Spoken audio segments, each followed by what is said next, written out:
Jorge Martín torna a les pistes i debutarà aquesta temporada al Gran Premi de Qatar amb Aprilia. Serà el primer Gran Premi del campió del món amb la marca de Noale, i no s'ha d'esperar que Jorge Martín estigui lluitant per la victòria o el podi, ja que no es puja a l'Aprilia des del primer dia del test de Sepang al mes de febrer, on es va lesionar. Els que sí que estaran lluitant per la victòria seran els pilots de l'equip oficial de Ducati, Marc Márquez i Pecco Bagnaia. Marc espera recuperar el liderat després de perdre l'últim Gran Premi a Austin quan es va caure, i Pecco, que es va trobar amb una victòria inesperada, espera millorar, ja que en aquest inici de temporada Bagnaia no ha estat molt fi.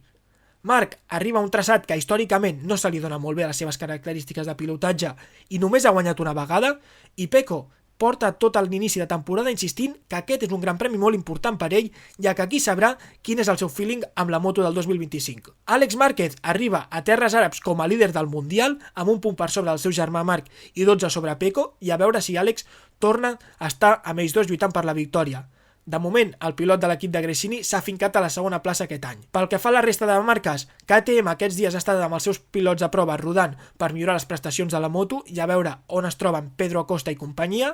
Honda i Yamaha, aquí, a veure si continuen lluitant pel top 10. Yamaha és un circuit que anys enrere havia guanyat en més d'una ocasió i segurament que estarà més a prop que els altres grans premis, i Aprilia hi ha moltes ganes de veure Jorge Martín per primera vegada amb la marca de Noale, però a veure on estan tant Marco Bezzecchi, Ai Ogura, que va estar més enrere al Gran Premi dels Estats Units, i Raúl Fernández.